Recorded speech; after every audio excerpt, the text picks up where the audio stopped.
ეთერშია კურიერის ამ საათზე ახალ ამბებს თამარ ურუშაძე გაგაცნობთ. 2 საათი მატჩამდე გულშემატკივრების ყურადღების ცენტრში ახლა თბილისი არენაა, სადაც 5 საათზე საქართველოს ხელბურთელთა ნაკრები მეორედ ეცდება ევროპის ჩემპიონატის ფინალურ ეტაპზე მოხვედრას. კომაგები მსვლელობით სხვადასხვა რეგიონიდან დედაქალაქისკენ უკვე დაიწყნენ. დღეს საქართველოს ნაკრები საბერძნეთის წინააღმდეგ ითამაშებს. გუნდი 4 ქულით ჯგუფში მეორე ადგილზეა და გამარჯვების შემთხვევაში კონტინენტის პირველობაზე ზედიზედ მეორედ იასპარეზებს. თბილისი არენაზე ლუკა ჩანგელიას ჩავთავთ ახლა პირდაპირ ეთერში. ლუკა, როგორია განწყობა და რა ხდება მატჩის დაწყებამდე რამდენიმე საათით ადრე? დროის ათვლა უკვე დაიწყო, გულშემატკივრების ნაწილი იმყოფება იმ დარბაზში, სადაც ზუსტად 2 საათში უნდა დაიწყოს საქართველოს ხელბურთელთა ნაკრების შეჯიბრი საბერძნეთის ხელბურთელთა ნაკრების გუნდთან. ბუნებრივია, განწყობა არის საკმაოდ ამაღლებული და გულშემატკივრები ფიქრობენ, რომ დღესაც საქართველოს როგორც სხვა სპორტის სახეობებში, ასევე ხელბურთში მოახერხებს გამარჯვების მიღწევას და იმის თქმას, რომ საქართველოს სპორტის რუკაზე საკმაოდ დიდი და მნიშვნელოვანი ადგილი უკავია. ამის პარალელურად უნდა ითქვას ის, რომ ქართველი გულშემატკივრები აქ მოდიან არა მხოლოდ თბილისიდან, არამედ სხვადასხვა რეგიონებიდან, მათ შორის არის რუსთავი, გორი, კახეთი და ისინი ამბობენ, რომ დღეს მათი მთავარი სათქმელი იქნება გამარჯვება საქართველოს. ისინი სწორედ ამას წინასწარმეტყველებენ და ასევე ამბობენ იმასაც, რომ კიდევ ერთხელ აგრძნობინებენ ქართველ ხელბურთელებს მათ დამოკიდებულებას ქართული სპორტის მიმართ. გულშემატკივრობას შეუერთდა ქალაქი რუსთავით საქართველოს მასშტაბით, შევიკრიბეთ ჩვენი ნაკრების გასამხნევებლად და წარმატებებს უსურვებთ ჩვენს ხელბურთელთა ეროვნულ ნაკრებს. ჩვენ საქართველოს ერთად რუსთავი და რუსთაველები წარმატებებს უსურვებთ და გულშემატკივრობთ ჩვენს ნაკრებს. გულშემატკივრობთ, ძალიან გვიხარია და ძალიან დიდი შემართებით ვართ და ვიმედოვნებთ, რომ დღეს გავიმარჯვებთ. დიდი შემართებით ვიდივართ საყურებლად და საგულშემატკივროდ და რა ვიცი, დიდი მოლოდინია რომ მოვიგებთ ამ თამაშს. ჩვენი ბიჭები მოიგებენ საბერძნეთს ძალიან, მაგრამ მოუგებენ წინა თამაში კი ძაძაბული წავაგეთ 1 ქულით, მაგრამ დღეს მოვიგებთ და ევროპის ჩემპიონატზე გავალთ. იმედია, რომ საქართველოს ნაკრები გამარჯვებას მიაღწევს და ამით ევროპის ჩემპიონატზე ჩავერთვებით და გავაგრძელებთ მონაწილეობას.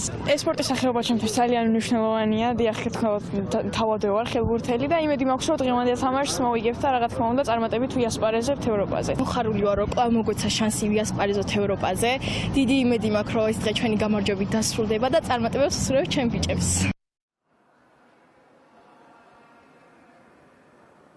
თბილისი არენაზე იმყოფება საქართველოს სპორტის მინისტრის დარწმუნებულია, რომ დღეს ხელბურთელთა გუნდი დამაჯერებელ გამარჯვებას მოიპოვებს. აქ ასევე არიან თავად გუნდის წარმომადგენლები, მწვრთნელები და მათი ჯგუფის წევრები, რომლებიც ამბობენ, რომ წინა სამზადისი საკმაოდ წარმატებული იყო, რაც კიდევ ერთხელ აძლევს მათ იმის შთაბეჭდილებას უტოვებს, რომ დღევანდელ მატჩში აუცილებლად საქართველოს ნაკრები გაიმარჯვებს.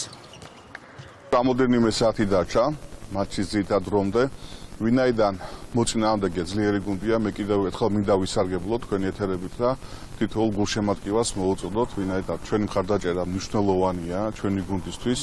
ყველა ერთად შევიკრიბოთ დღეს თბილისი არენაზე და ყველა ერთად უგულშემატკივროთ ჩვენ ხელბურთელთა ეროვნულ ნაკრებს. რა თქმა უნდა, მოლოდინი სრულიად საქართველოსი არის ის, რომ საქართველოს ნაკრები დაამარცხებს საბერძნეთის ნაკრებს და კიდევ ერთხელ ვიზეიმებთ ევროპის ჩემპიონატზე გასვლას. მოლოდინი არის გამარჯვების, ჩვენი გუნდი მზად არის ამ შეხვედრისთვის. ჩვენი გუნდი კი არა, მთელი ქვეყანა მზად არის ამ მატჩისთვის და ამ გამარჯვების მოლოდინშია. ეს ძალიან დიდი სტიმულია. ჩვენი ახალგაზრდული გუნდი მზარდია, ნელ-ნელა უმატებს და უკვე მეორედ ვცდილობთ ევროპის ჩემპიონატზე გასვლას. ოპტიმისტურად ვართ განწყობილი და რა თქმა უნდა, გარდა იმისა, რომ ჩვენი ბიჭები ეცდებიან მოუგონ საბერძნეთის ნაკრებს, ასევე დიდი იმედი გვაქვს, რომ გულშემატკივარი ბევრი მოვა დარბაზში.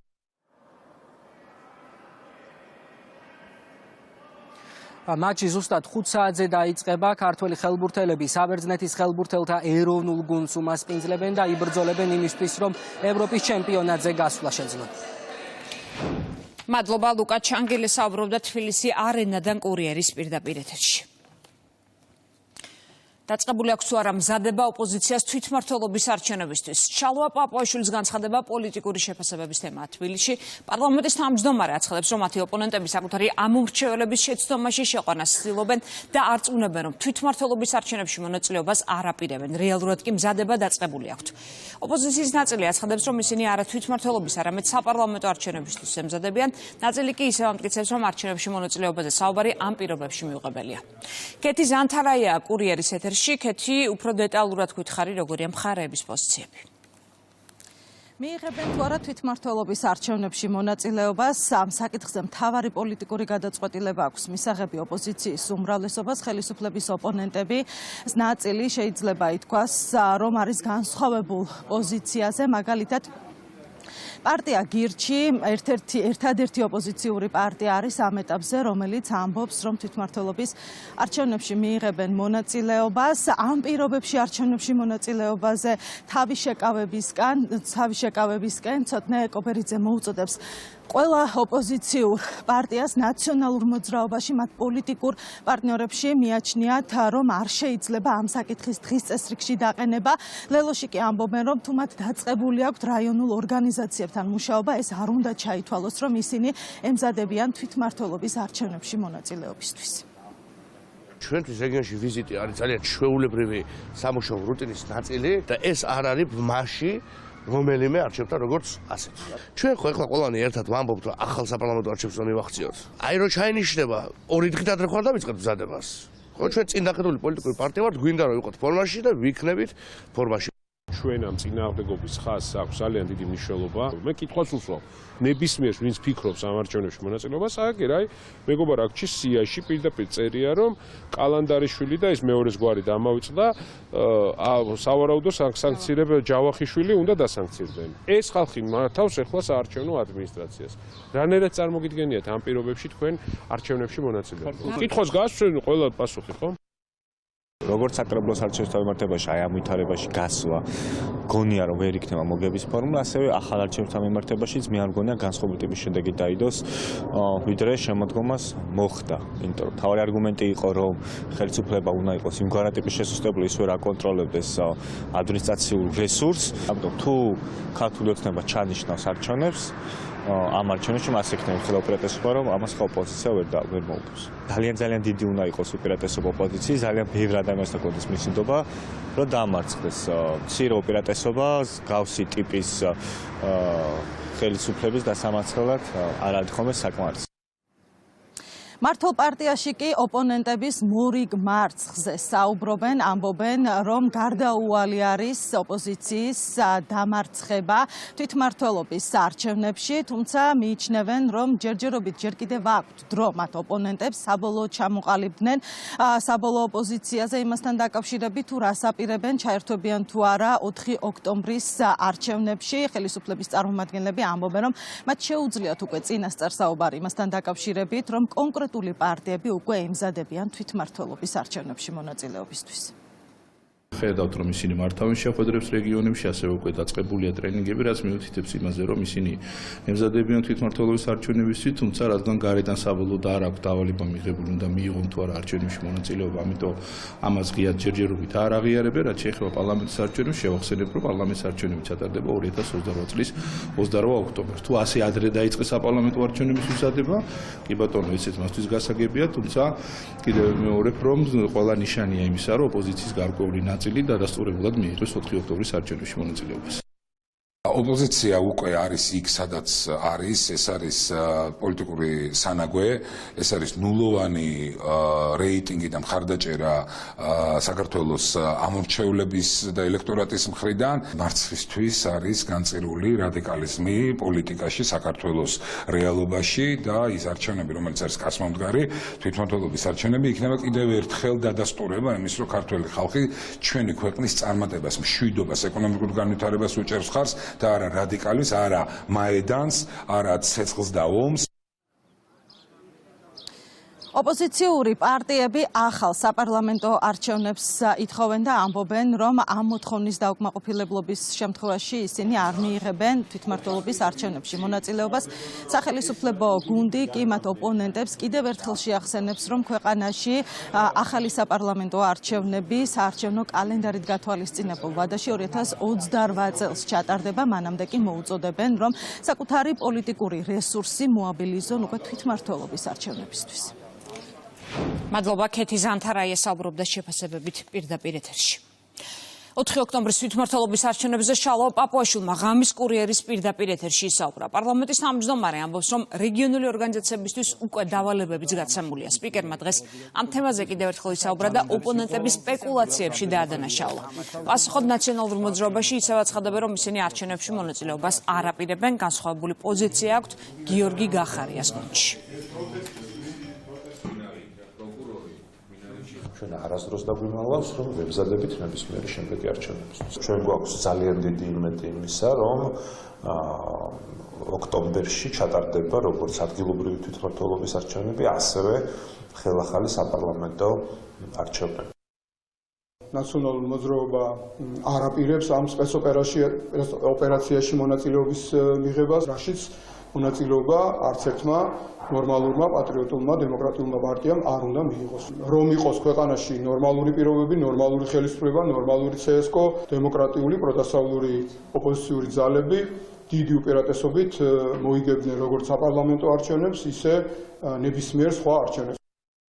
მინდა რომ მათ სამორჩეულმა ლელოს და პარტია საქართველოსთვის გულისხმობ, იცოდნენ რომ და მათ შორის სხვა ოპოზიციურ პარტიებმა მათაც უმალავენ სავარაუდოდ, იცოდნენ რომ ეს ორი პარტია გამალებით ემზადება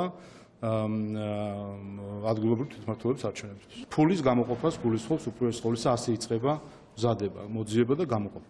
თქვენ ახლა რა გონიათ, რომ თაღლითების ხაზარაძის პარტია ფულს გამოყოფს სავარაუდო არჩევნებში, რომელიც იცის რომ არც დაინიშნება? რა თქმა უნდა, სადაც ისინი ფულის ხარჯვას იწყებენ იმ არჩევნებისთვის, რომელიც იციან ნამდვილად რომ ჩატარდება ადგილობრივი თვითმმართველობის არჩევნებში. ეს ერთი და მეორე, ხა არ ვიცი, ეს ქვეყანა მე მგონი დიდი არ არის, პატარა არის, ყველას იცნობს რომ ამბობთ ხა ამაში იგულისხმება რომ ინფორმაციები ძალიან საჯაროა, მით უმეტეს როცა საქმე ეხება მთლიანად საქართველოს რეგიონებს და ამას ვერ დამალავს ადამიანი, რა დავალებები მისდით, რითი არიან დაკავებული, ემზადებიან ადგილობრივი თვითმმართველობის არჩევნებისთვის და თავის ამორჩეულებს ატყუებენ, რომ არიან დიდი რევოლუციონერები. თბილისში პოლიტიკური შეფასებების თემაა ევროკომისიის პრესსამსახურის განცხადება, სადაც თქვეს, რომ კონგრესის მიერ მეგობარი აქტის მიღება აჩვენებს, რომ საერთაშორისო საზოგადოება ყურადღებით აკვირდება საქართველოში მიმდინარე მოვლენებს. ინტერპრეს ნიუს ევროკომისიის პრესსამსახურში განცხადეს, რომ ხელისუფლების ქმედებების შორსაა იმისგან, რასაც კანდიდატი ქვეყნისგან ელოდებიან. პასუხად ქართულ ოცნებაში Deep State-ის მოქმედებებზე საუბრობენ და აცხადებენ, რომ შეერთებულ შტატებში დაწყებული თემა ახლა ევროპაში გააქტიურეს. შეფასება კეთდება ოპოზიციურ პარტიებში. შოთა ფალავანდიშვილი უერთდება კურიერს, შოთა გისმენთ. ევროკომისიის პრესსამსახურის განცხადებას იზიარებენ ოპოზიციაში, ხელისუფლების ოპონენტები ფიქრობენ, რომ მეგობარი აქტით გათვალისწინებული ყველა შესაძლო ნაბიჯი ემსახურება საქართველოში დემოკრატიული პროცესების სახალისებას და ის არ არის სადამსჯელო ხასიათის, მეტიც ქართული ოცნების ოპონენტების თქმით, მაქსიმალურად უნდა გამკაცრდეს, ასე ვთქვათ, მიდგომები საქართველოს ხელისუფლების მიმართ, რომ შეიცვალოს ქვეყანაში პოლიტიკური ვითარება. Story is that European Council, American Shareable State, Arian, Uriven, Motatinabuli, Etega Shiras, Etega Shamatavit. If is a cartoon democratic other chess, cartoon Halkis democratic archery other chess, real America Archoprops, Arts Cherdeva, Arts Pausa Sirps, Maximal, Icanaps, Tross, Imistriso, Realor, Shedegips, Yaxis, Sacha, Moklevadashiats, Manicis, Catholic House, and ევროკავშირის განცხადება პირდაპირ ადასტურებს, რომ რა თქმა უნდა თანხმედრაშია ამერიკის შეერთებული შტატების და ევროკავშირის პოზიცია. დღეს საკამათო არავისთვის არ არის ცივილიზებულ მსოფლიოში და ჩვენ სტრატეგიულ პარტნიორებში, რომ საქართველოს სამწუხაროდ გადაუხვია დემოკრატიული განვითარების გზით. მეგობარ აქტთან დაკავშირებით ევროპელი ბიუროკრატების გამოხმაურებას ეგრეთ წოდებული ევროპული Deep State-ის მორიგ ნაბიჯს უკავშირებს. მართველი გუნდი ქართულ ოცნებაში ამბობენ, რომ გარკვეული ძალები, რომელიც ლობირებას უწევენ, მათ შორის ქართულ ოპოზიციას, მაქსიმალურად ცდილობენ, რომ ვითარება დაძაბონ, შეცვალონ ქვეყანაში და ასე მიაღწიონ საკუთარ როგორც გეოპოლიტიკურ, ისე შიდა სტრატეგიულ მიზნებს. ქართული ოცნების წევრების თქმით, მიუხედავად არაერთი ჰიბრიდული ომის გამოვლინებისა არ ჭრის საქართველოში მსგავსი მიდგომები და ქართული საზოგადოება ამ ყველაფერს უკვე წლების განმავლობაში საკმაოდ მტკიცე პასუხს უპირისპირებს. ახლა უკვე ევროპაში გადაბარგებული Deep State მაინც ცდილობს, რომ ამერიკის მხრიდანაც რაღაცა დარტყმები მიაყენოს საქართველოს. აი ეს არის თავი ბოლო, ეგრეთ წოდებული მეგობარი აქტი. ნუ მეგობარი რა თქმა უნდა ბრჭყალებში. ეს არის მოცემულობა და რა თქმა უნდა ეხა ის ფაქტი რომ ევროკავშირის ერთ-ერთმა მაღალჩინოსანმა თქვა რომ საქართველოსთან მიმართებაში არ ამართლებს სანქციები მიხვდნენ იმას რომ პირიქით უსამართლოდ დაწესებული სანქციები და ასე შემდგომ საქართველოში პირიქით იწვევს საზოგადოების მობილიზებას, რომ ეს ნიშნავს, რომ შენ სამშობლოს, შენ ქვეყანას სუვერენიტეტსაც არც შეურაცხყოფას აყენებენ, რასაც ევროპის საერთაშორისო კვლევითი ინსტიტუტები წერენ კვირაში ერთხელ ხან ორჯერ წინსვლასთან დაკავშირებით. ევროკავშირის ბიუროკრატია პირიქით წერს. ევროკავშირი რასაკვირველია არა მთლიანად ყველა ქვეყანა, არამედ ევრობიუროკრატია, ბრიუსელი ამას მხარს დაუჭერს, ვინაიდან დაუნდობელი ომი მიმდინარეობს მთელ მსოფლიოში. და რასაკვირველია, საქართველო არის ერთ-ერთი სეგმენტი ამ დაპირისპირებისა. ჩვენ მაინც ვფიქრობთ, რომ უსამართლობასთან ერთად აუცილებლად უნდა ვისაუბროთ პრაგმატიზმზე, ცივსისხლიან პრაგმატიზმზე, რომელიც განაპირობებს ასეთი აქტის მიღებას, ვინაიდან საქართველო ამ შემთხვევაში ხელისუფლება საქართველოსი, რომელიც თავისი ქვეყნის, თავისი ხალხის ინტერესებისთვის ზრუნავს, ხშირ შემთხვევაში თავის საგარეო პოლიტიკით არ ემთხვევა იმ პოზიციას და იმ პოლიტიკას, რომელიც გააჩნია ბრიუსელს. ევროპარლამენტის პრესსამსახურის წარმომადგენლებმა კომენტარი ინტერპრეს ნიუსთან გააკეთეს უწყებაში. ამბობენ, რომ მეგობარმა აქტმა, რომელიც კონგრესში მიიღეს, დაადასტურა, რომ საქართველოს ხელისუფლების მოქმედებები არ შეესაბამება საქართველოს როგორც ევროკავშირის წევრობის კანდიდატი ქვეყნის სტატუსს. მადლობა, ჩოთა ფალავანდიშვილი იყო კურიერის ეთერში. ქართული ხალხის წინააღმდეგ განხორციელებულ თავდასხმებზე საუბრობს პარლამენტის თავმჯდომარე შალვა პაპუაშვილს ჟურნალისტებმა ევროკომისიის პრეს-სპიკერის კომენტარით შესახებ კითხეს. სპიკერი ამბობს, რომ კარგი იქნება მან უპასუხოს კითხვას, აპირებენ თუ არა გადახედონ დაფინანსებებს, რომლებიც პოლიტიკურ ჯგუფებისთვის და ანტიქართული პროპაგანდისთვის იხარჯება. მას შემდეგ, რაც ბაიდენის ადმინისტრაციის პრეს-სპიკერები გაჩუმდნენ, ლაპარაკი დაიწყო ევროკომისიის პრეს-სპიკერმა. და მინდა ამიტომ ევროკომისიის პრესსამსახურს უთხრა, რომ უკვე ძალიან ნათელი და ხელის გულზედებს ის ორკესტრირებული თავდასხმები, რომელიც საქართველოს ხალხის წინააღმდეგ ხორციელდება. მნიშვნელოვანი არის, რომ ევროკომისიის პრეს-სპიკერი კონცენტრირდეს იმაზე, რომ დღეს მას შემდეგ, რაც ამერიკის შეერთებულმა შტატებმა შეწყვიტა მავნე დაფინანსებები სხვა ქვეყნებში იმის დეზინფორმაციის, ძალადობრივი ჯგუფების თუ პროპაგანდის დაფინანსება, რომელიც USAID-ის და სხვა არხებით ხორციელდებოდა, ამის შემდეგ ზუსტად ევროკავშირის ბიუჯეტი იქცა პროპაგანდის, სიძულვილის ენის და ძალადობის წამახალისებლად. ამიტომ ევროკომისიის პრესმდივანი თუ კი თავს კომპეტენტურად მიიჩნევს საქართველოს საკითხებზე სასწავლოდ, იქნებ გვიპასუხოს. აპირებენ თუ არა გადახედონ ისე დაფინანსებებს ევროკავშირის ბიუჯეტიდან, რომელიც მიედინება პოლიტიკურ პარტიებში და ეს დადასტურებულია. ამერიკის საელჩომ გაუქმნა რეკომენდაცია, რომელიც საელჩოს თანამშრომლებს მოუწოდებდა თბილისის სამ სავაჭრო ცენტრში ყოფნისგან თავი შეეგავებინათ. ინფორმაციაში ნათქვამია, რომ 7 მაისს გავრცელებული შეტყობინების შემდეგ სამართალდამცავმა ორგანოებმა ღამით საელჩოს აცნობეს, რომ არც ერთ სავაჭრო ცენტრში ასაფეთქებელი მოწყობილობა არ იყო აღმოჩენილი. მოლებში შესაძლო ასაფეთქებელი მოწყობილობის არსებობის შესახებ საელჩომ ინფორმაცია გუშინ გავრცელა. დიპლომატიურ უწყებას განცხადებით უპასუხა სახელმწიფო უსაფრთხოების სამსახურმა, რომელმაც საელჩოს მოუწოდა თავი შეიკავონ შესაბამის უწყებებთან შეუთანხმებელი განცხადებების გავრცელებისგან. დღეს ამ თემაზე ისაუბრა პარლამენტის თავმჯდომარემაც. ამერიკულ მართლმსაჯულებაში არსებობს ასეთი პრინციპი, რომ არ შეიძლება ხალხის სავსე თეატრში იყვირო ხანძარია. და სამწუხარო არის, რომ ამ განცხადების საჯაროდ გაკეთება მოხდა უსაფრთხოების სამსახურთან კოორდინაციის გარეშე. რა თქმა უნდა, ასე დროს ნებისმიერი დიპლომატიური სამსახური უნდა იყოს ძალიან მჭიდრო კოორდინაციაში უსაფრთხოების შესაბამის სტრუქტურებთან და ეს კონტაქტები არსებობს და ძალიან დასანანია და გასაკვირია, რომ არაკოორდინირებულად მოხდა ამ განცხადების გავრცელება. რამაც შევხედეთ ჩვენ საერთო ჯამში, რას იწვევს ასეთი განცხადებები, მით უმეტეს, როცა ამერიკის შეერთებული შტატების საელჩომ ძალიან კარგად იცის ჩვენი რადიკალური ოპოზიციის და NGO სექტორის ნირი, რომ ისტერია დათესონ ნებისმიერ საკითხთან დაკავშირებით, იმისთვის რომ კვლავ შფოთი შეიტანონ საზოგადოებაში და სამწუხაროდ ამერიკის შეერთებული შტატების საელჩოს გუშინდელი ეს განცხადება გახდა ნოყიერი ნიადაგი იმ დეზინფორმაციული და ისტერიული კამპანიისთვის, რომელიც არაერთხელ გვინახავს და გუშინ ვნახეთ მთელი, ესე ვთქვათ, პროპაგანდისტული მედია, ოპოზიცია, როგორ ცდილობდა დაეზაფრა საზოგადოება. დაკავება ტრაფიკინგის ბრალდებით პოლიციამ აიყვანა 32 წლის ქალი, რომელიც გამოძიების ინფორმაციით პენსიონერ ქალს ანაზღაურებით სანაცვლოდ სხვადასხვა პირთან სქესობრივ კავშირს აიძულებდა. ბრალდებული წარსულში არაერთი დანაშაულისთვის არის ნასამართლები. შინაგან საქმეთა სამინისტრომ ფარული სატელეფონო ჩანაწერების გავრცელა. დანაშაული 12 წლამდე პატიმრობას ითვალისწინებს. Hello. Rashford. Ული არ არის, ჩარის გული. შევაგდიო საშინელი ქალია. რატო დამიკიდე ზე? მე ყოიცი ზე ვის მიკიდებ დედას. რამე თუ გავაკეთე ეგრევე გადმოგირიცხავ. ჩაგირიცხე კროკოზე. Rashford. ჩაგირიცხე კროკოზე. Алло. შეგობა რა თავში აგივარდა, ყოიცი. არაფერი არ მაქვს. დღეს გნახავ შენ დაისადე. კაი არ დაგადგები. რა დამიკიდო გინდა? დედას ვარ დამჭერა მე ვიყო დედა. გამოგივარდები სახში, გადმოგაგდებ მეოთხე სართულიდან.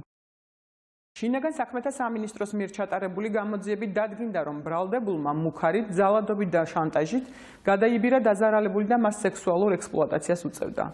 ფსიქოლოგიური ძალადობით, შანტაჟით და მუქარით დაიძულებდა დაზარალებულს სექსუალური მომსახურება გაეწია მამაკაცებისათვის გამომუშავებული თანხა კი მისთვის სხვადასხვა საბანკო ანგარიშზე ჩაერიცხა. დაუმორჩილებლობის შემთხვევაში ბრალდებული დაზარალებულს აყენებდა შეურაცხყოფას, ემუქრებოდა ფიზიკური ანგარიშწორებით, აშანტაჟებდა და სხვადასხვა კრიმინალური წარსულის მქონე პირებით ემუქრებოდა. იგი მუდმივად აკონტროლებდა დაზარალებულს და დადგენილი ოდენობის თანხის ჩარიცხვას თხოვდა. პროკურატურის შუამდგომლობის საფუძველზე სასამართლომ ბრალდებულს აღკვეთის ღონისძიების სახით პატიმრობა უკვე შეუფარდა. დაკავება დიდი ოდენობით ნარკოტიკის უკანონო შეძენა შენახვით და საქართველოში შემოტანის ბრალდებით. ოპერატიული ღონისძიებები აჭარის პოლიციამ საბაჟო დეპარტამენტის თანამშრომლებთან ერთად ჩაატარა. გამოძიების ინფორმაციით უკრაინის მოქალაქე ქვეყანაში მეთადონის შემოტანას ცდილობდა. ის სარფის გამშვები პუნქტის ტერიტორიაზე შეამოწმეს. დანაშაული 20 წლამდე ან უვადო პატიმრობას ითვალისწინებს. ბათუმის საქალაქო სასამართლოში მზია ამაღლობელის სისხლის სამართლის საქმეზე პროცესი მიმდინარეობს. მოწმის სახით აჭარის პოლიციის უფროსი და ამავე საქმეში დაზარალებულად ცნობილი ირაკლი დგებუაძე ეკითხება. დგებუაძემ დეტალურად ისაუბრა ნოემბრის საპროტესტო აქციებზე. დგებუაძის გამოკითხვა შეძახილების ფონზე მიმდინარეობს. მოსამართლემ სხდომათა დარბაზში მყოფ აქტივისტს მალხაზ ირემაძეს წესრიგის დარღვევისთვის ჯერ შენიშვნა მისცა, შემდეგ დარბაზიდან გააძევა. მანამდე მოსამართლემ მზია ამაღლობელის ადვოკატების შუამდგომლობა ირაკლი კობახიძის სასამართლო პროცესზე გამოკითხვასთან დაკავშირებით არ დააკმაყოფილა. დაცვის მხარე აცხადებდა, რომ ირაკლი კობახიძის გამოკითხვას მის მიერ მედიაში მზია ამაღლობელის შესახებ გაკეთებული განცხადებების გამო ითხოვს. ერთ-ერთი მაგალითს ვერავინ ვერ მოიყვანს, რომ პოლიციის მხრიდან რაიმე განსხვავებული აზრის გამო, ან რაიმე კონკრეტული პროფესიის გამო პოლიციის მხრიდან იყო რაიმე გადაცნობა. გარკვეულ მომენტებში, გარკვეული პროვოკაციები აქციის კონკრეტული წევრების მხრიდან ხაზგასმით მინდა ვთქვა, რომ მზია ამაღლობელის დაკავებამდე საერთო წარმოდგენა არ ჰქონდა ამ ადამიანის პროფესიის შესახებ. თუმცა ეს იმასაც აღნიშნავს, რომ მისი ქმედების დროს რომ ცოდნოდა, რომ ჟურნალისტი იყო, ალბათ ჩემი თანამშრომლები იგივე შედეგს, ჩემი კოლეგები იგივე შედეგს დააყენებდნენ, რაც როგორც მოიხსნა, რომ არ მგონია, რომ ჟურნალისტობა აძლევდეს ვინმეს იმის უფლებას, რომ პოლიციას თავს დაესწრას და სახეში ხელები უთმას. არაერთი შეურაცხყოფის მიუხედავად ჩვენ მაინც ვახერხებდით უმეტესობა მათგანთან ძალიან მეგობრულ ადამიანურ ურთიერთობებს. ხშირად გქონია საუბრები, რა ვიცი, ერთად ყავასაც ვსვამდით, მეგობრობდით, საუბრობდით და ასე შემდეგ. სიჩუმე დარბაზში, სიჩუმე. თქვენთან არა,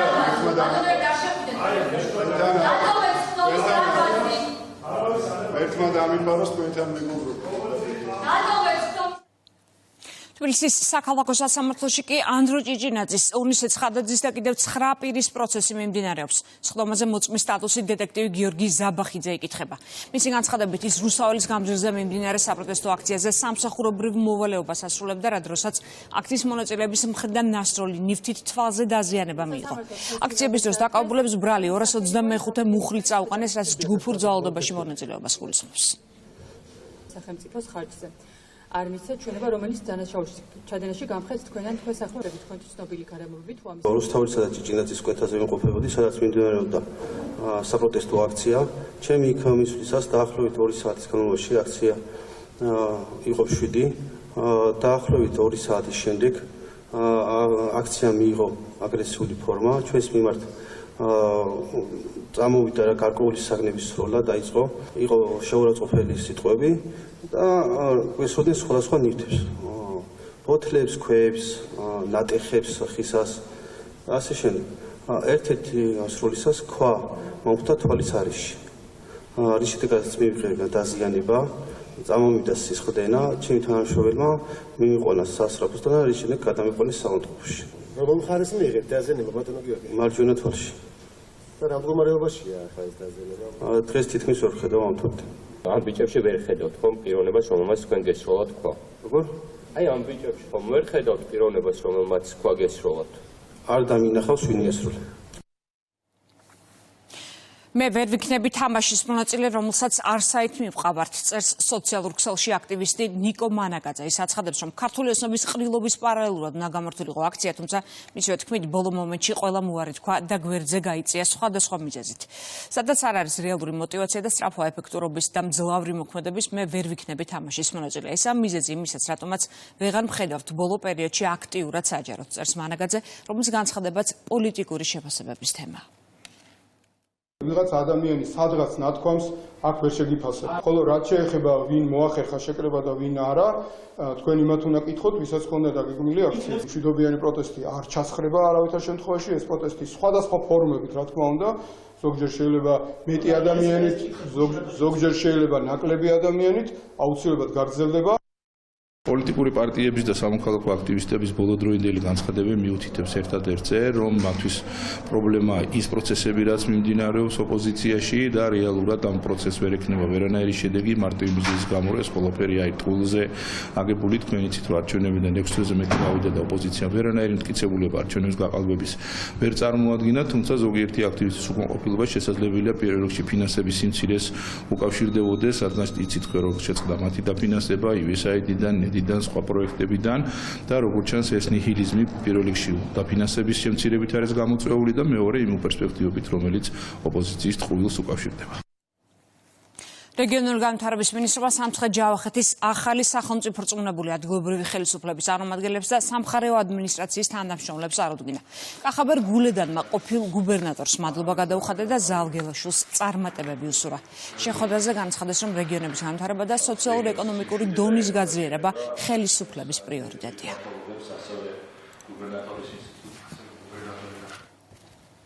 სოფლის ყურადღების ცენტრში ახლა ვატიკანია. სიქსტის კაპელის საკვამურიდან უკვე მე-13 შავი კვამლი ამოიფრქვა, რაც იმას ნიშნავს, რომ 133-მა კარდინალმა შეთანხმებას ისევ ვერ მიაღწია. კენჭისყრის შედეგებს წმინდა პეტრეს მოედანზე 10,000-ობით ადამიანი ელოდება. მეოთხე რაუნდის დაწყებამდე დაახლოებით 4 საათი რჩება.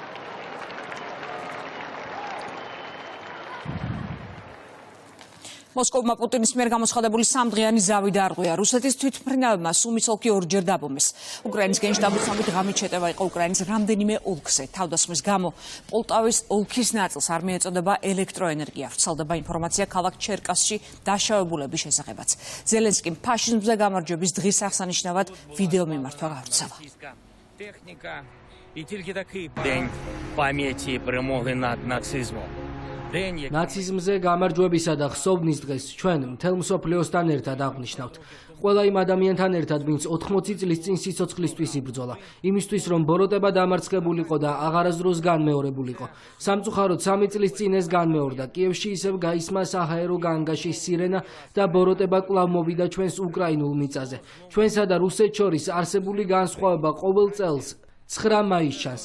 ერთმანეთსგან განსხვავდება დამოუკიდებლობის მოედანზე, სიცოცხლე და წითელ მოედანზე შიშის აღლუმი. ხვალ ბუჩაში მასობრივი სამარხების ორგანიზატორი ნაცისტების სისაძაგლეებზე ისაუბრებს და ის, ვინც მარიუპოლის ბლოკადა მოაწყო, ისაუბრებს ლენინგრადის ალყაზე. ეს იქნება ცინიზმის აღლუმი. აეროპორტების კოლაფსის ფონზე უსაფრთხოების განსაკუთრებული ზომების დაცვით გაიხსნა ჩინეთის პრეზიდენტის თვითმფრინავისთვის. სი ძინპინი მოსკოვში 4დღიანი ვიზიტით იმყოფება, ის მეორე მსოფლიო ომის დასრულების მე-80 წლისთავისადმი მიძღვნილ ღონისძიებებს დაესწრება. სი ძინპინი პუტინს შეხვდა. კრემლის ინფორმაციით საუბრის მთავარი თემა იყო ბრიქსი, დიდი ოცეული და თანამშრომლობა. ფიცოს თვითმფრინავს მოსკოვში 9 მაისის სამხედრო აღლუმზე დასასრებად ლატვიის შემდეგ საჰაერო სივრცე დაუხურა ესტონეთმაც. მედიამ გავრცელა სლოვაკეთის პრემიერის განცხადება. რა თქმა უნდა, ეს არის მოსკოვში ჩემი ვიზიტის განზრახ ჩაშლის მცდელობა, თქვა ფიცომ, რომლის პროტოკოლის თანამშრომლების ახლა ალტერნატიულ მარშრუტებს ისევ ეძებენ. მანამდე მოსკოვში ჩასასვლელად ლატვიამ და ლიეტუვამ საჰაერო სივრცე ჩაუკეტეს სერბეთის პრეზიდენტსაც. საბოლოოდ ვუჩიჩი რუსეთში ბაქოს გავლით ჩაფრინდა.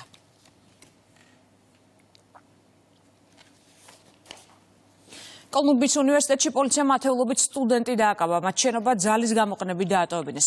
პროპალესტინელმა ახალგაზრდებმა აქცია უნივერსიტეტის ბიბლიოთეკაში გამართეს. სახელმწიფო მდივანმა განცხადება გავრცელა. გადავხედავთ იმ პირების ვიზის სტატუსს, რომლებმაც უკანონოდ დაიკავეს და დააზიანეს კოლუმბიის უნივერსიტეტის ბიბლიოთეკა. ჰამასის მხარდაჭერი ხულიგნები ჩვენ დიდებულ ერში მიუღებლები არიან, განცხადა რუბიომ. ანტისემიტური განწყობების გაღვივების მოტივით მანამდე ტრამპის ადმინისტრაციამ სასწავლო დაწესებულებას $100 მილიონი გრანტები გაუგებდა. კურიერს 3 საათზე რეკლამის შემდეგ პირდაპირ ეთერში ბრუნდებით. ეკონომიკის სამინისტროს ინფორმაციით იანვრიდან აპრილამდე აეროპორტებში მგზავრთნაკადი შარშანდოლთან შედარებით 13%-ით გაიზარდა. მგზავრობის რაოდენობა 2,2 მილიონი შეადგინა, რაც ისტორიული მაქსიმუმია. 16%-ით გაიზარდა რეისების რაოდენობაც. უწყების ცნობით სტატისტიკა გაზრდილია აპრილშიც. ჯამურად საქართველოს აეროპორტები 648,000 მეტ მგზავრს მომსახურა, რაც ამ თვის მაგალითზე 24%-იანი მატებაა. გაზრდილია საჰაერო გადაციდვებიც. მგზავრთნაკადის ზრდის კვალდაკვალ ასევე გაზრდილია ავიარეისების შესრულების რაოდენობა 16%-ამდე, რაც რა თქმა უნდა ადასტურებს საქართველოსადმი მზარდ ინტერესს. ეს დასტურია იმისა, რომ საქართველო კვლავ განაგრძობს იყოს მოთხოვნადი ტურისტული მიმართულება. ჩვენ ვნახეთ, რომ მიმდინარე წელს ჩვენ ქვეყანას შემოემატა 4 ახალი ავიაკომპანია. საქართველოს მთავრობა განაგრძობს მოლაპარაკებებს სტრატეგიულ საერთაშორისო ავიაკომპანიებთან იმისთვის, რომ ჩვენ ვიხილოთ კიდევ მეტი ახალი საერთაშორისო ავიაკომპანია საქართველოს ტურიზმისა და ავიაციის სექტორში. მნიშვნელოვანი სიახლეები გვაქვს ასევე მიმდინარე ტურიზმის სეზონზე. ჩვენ დაგვემატება ახალი ავიაკომპანია Air Serbia, რომელიც ბელგრადი-თბილისის მიმართულებით დაიწყოს პირდაპირ ფრენებს და რა თქმა უნდა, ყოველივე ეს ხელს უწყობს ჩვენი ქვეყნის უმნიშვნელოვანესი დარგების ტურიზმისა და ავიაციის სექტორის გაძლიერებას, რაც ხელს უწყობს ჩვენი ქვეყნის ეკონომიკის კიდევ უფრო მეტად გაძლიერებას. მიმდინარე წლის პირველი 4 თვის განმავლობაში საქართველოს აეროპორტები 2 მილიონზე მეტ მგზავრს მოემსახურა, რაც 13%-ით მეტია წინა წლის ანალოგიურ პერიოდთან შედარებით. დაგვაქვს სამივე საერთაშორისო აეროპორტში, კერძოდ თბილისის აეროპორტში მგზავრთნაკადი 13%-ით არის გაზრდილი, 2%-იანი ზრდა გვაქვს ქუთაისის საერთაშორისო აეროპორტში და 44%-იანი ზრდა გვაქვს ბათუმის საერთაშორისო აეროპორტში. ასევე მნიშვნელოვანი ზრდა გვაქვს შესრულებული ავიარეისების კუთხით, კერძოდ 10,000-ზე მეტი ავიარეისია შესრულებული საქართველოს აეროპორტებში, რაც 16%-ით აღემატება წინა წლის ანალოგიური პერიოდის მაჩვენებლებს. ქუთაისის საერთაშორისო აეროპორტში აპრილის თვეში ჩვენ მოემსახურეთ 59%-ით მეტ მგზავრს, რაც განპირობებული არის საქართველოს ავიაბაზარზე ახალი ავიაკომპანიების შემოსვლით. გვინდა სასიხარულო ინფორმაციას გავუსვათ ხაზი. წელს ზაფხულში სანავიგაციო სეზონზე პირდაპირი ავიამოსვლა იწყება ლიონის მიმართულებით, რაც აგრეთვე ფეხბურთის გულშემატკივრებისათვის იქნება სასიხარულო. იმედს ვიტოვებთ, რომ ზაფხულის სანავიგაციო სეზონზე შენარჩუნებული იქნება პოზიტიური მგზავრთნაკადის დინამიკა. მრავალმხრივი აღიარების ხელშეკრულების საბჭოს 52 შეხვედრას თბილისი მასპინძლობს. ევროპული აკრედიტაციის ორგანიზაციის პირველ ღონისძიებას საქართველოში ევროკავშირის ევროპის თავისუფალი ვაჭრობის ასოციაციისა და კანდიდატი ქვეყნების აკრედიტაციის ორგანიზაციების წარმომადგენლები ესწრებიან. საქართველოს აკრედიტაციის ცენტრი ერთადერთია სამხრეთ კავკასიისა და ცენტრალური აზიის ქვეყნებს შორის, რომელსაც 2017 წლიდან ევროპული აკრედიტაციის ორგანიზაციის აღიარება აქვს. ეს ღონისძიება ცალსახად კიდევ ერთხელ არის ევროპული აკრედიტაციის ორგანიზაციის მხრიდან იმის გამოხატულება, თუ რამდენად ისინი აფასებენ საქართველოში მიღწეულ იმ წარმატებას და პროგრესს, რომელიც ხარისხის ინფრასტრუქტურის კუთხით და კერძოდ კი აკრედიტაციის სისტემის სწორად ფუნქციონირების ნაწილში, თუ რამხელა პროგრესს მიაღწია ქვეყანამ. საქართველოს აკრედიტაციის ცენტრმა ისეთივე საფუძვლიანი შეფასება გაიარა, როგორც ევროპის ყველა სხვა აკრედიტაციის ორგანომ. ისინი იმავე დონეზე მუშაობენ, როგორც მაგალითად ნორვეგიული, ბელგიური თუ ფრანგული აკრედიტაციის ორგანოები, ასე რომ ეს ნამდვილად ძალიან ევროპული სისტემაა. მნიშვნელოვანია, რომ მათი აღიარების დონე შეესაბამება ყველა სხვა ევროპული აკრედიტაციის ორგანოს დონეს. თბილისში იურისტთა დასაქმების პირველი ფორუმი გაიმართა. ღონისძიება დასაქმების ხელშეწყობის სახელმწიფო სააგენტოსა და იურისტთა უმაღლესი სკოლის ორგანიზებით ჩატარდა. ფორუმში მონაწილე იურისტებს შესაძლებლობა ჰქონდათ 30-ზე მეტი საჯარო უწყებისა და კერძო ორგანიზაციის ვაკანსიებს გაცნობოდნენ. იურისტი არის ის პროფესია, რომელიც ბაზარზე ყოველთვის მოთხოვნადია და ამ მიმართულებით კვალიფიციური კადრების არსებობა ქვეყნისთვის ძალიან მნიშვნელოვანია და ეს ფორუმი ზუსტად არის ნათელი მაგალითი და ძალიან კარგი შესაძლებლობა იმისთვის, რომ ამ ადამიანებდა თავიანთი პროფესიული უნარების გამოვლენა, განვითარება და კარიერული წინსვლა შეძლონ. დაინტერესება იყო საკმაოდ დიდი, იმაზე დიდი, ვიდრე მოლოდინები ჰქონდა, ასევე ჩართული იყო როგორც სახელმწიფო სტრუქტურები, ასევე კერძო ორგანიზაციიდან წარმომადგენლები, მათ ჰქონდათ საკმაოდ ბევრი ვაკანსია, როგორც პროფესია იურისტის, ასევე სტაჟირების მიმართულებითაც და ვფიქრობ, რომ ასეთი აქტივობები საჭირო და აუცილებელია. გრძელდება საგარეჯო ბადიაურის მაგისტრალის მშენებლობა. 17 კილომეტრიანი მონაკვეთი კახეთის მაგისტრალის ნაწილია. 4-გზოვანი ჩქაროსნული გზა მოიცავს ახალ სატრანსპორტო კვანძს სოფელ ბადიაურთან 4 ხიდს, ასევე ინფრასტრუქტურას გზისა და წყალგამტარებით. მონაკვეთი გვერდს აულის 5 სოფელს შეამცირებს მანძილს და დროს სამუშაოები წლის ბოლოს დასრულდება. მნიშვნელოვანი არის ზოგადად ჩვენი ქვეყნისთვის ყველა ის საგზაო სამუშაოები, რაც ჩვენს ქვეყანაში მიმდინარეობს, მათ შორის კახეთის მიმართულებით. ეს არ არის ბოლო ეტაპი, კიდევ იგეგმება ამ მაგისტრალის გაგრძელება. ჩვენი ქვეყანა იცით, რომ ამ მიმართულებით აქტიურად მუშაობს, რომ საქართველო გადაიქცეს მნიშვნელოვან ჰაბად. შესაბამისად, ნებისმიერი მსგავსი ინფრასტრუქტურის მოწყობა კიდევ უფრო გვაახლოვებს იმ მიზანთან, რომ ჩვენი ქვეყანა ამ რეგიონში იყოს ერთ-ერთი მნიშვნელოვანი გამტარი. მაგისტრალის მშენებლობა ძალიან მნიშვნელოვანია ჩვენი რეგიონისთვის, ვინაიდან დაახლოებით 2-ჯერ ამცირებს გადაადგილების მასშტაბს თბილისიდან კახეთის მიმართულებით, ასევე 3-ჯერ უფრო გზა ხდება გამტარუნარიანი. ასევე აღსანიშნავია, რომ აღნიშნული პროექტის ფარგლებში უნდა მოიწყოს სავაჭრო კვანძები, რაც მნიშვნელოვანი ადგილობრივი მოსახლეობისთვის. არის 84 ზაგამტარი და მილი, რომელიც შენდება აქტიურად, არის 4 ხიდი ამ მონაკვეთში, არ არის ხიდებით დახუნძლული. აქტიურ ფაზაში ვართ, განვითარების კუთხით პროექტი დაყოფილია 5 მონაკვეთად და 5-ვე მონაკვეთზე გარკვეული სამუშაოები მიმდინარეობს, ისე რომ ეტაპობრივად უკვე გავაგრძელოთ საფარის სამუშაოები. ევროპის დღესთან დაკავშირებით პაულ ჰერჩინსკი ვიდეო მიმართვას ავრცელებს. ღონისძიება ხვალ ექსპო ჯორჯიაში გაიმართება. დაგეგმილია არაერთი აქტივობა. ელჩი აცხადებს, რომ ევროკავშირის მხარდაჭერა საქართველოს მოსახლეობის ცხოვრების ყველა სფეროს მოიცავს. ევროპის დღე ყოველწლიურად 9 მაისს აღენიშნება.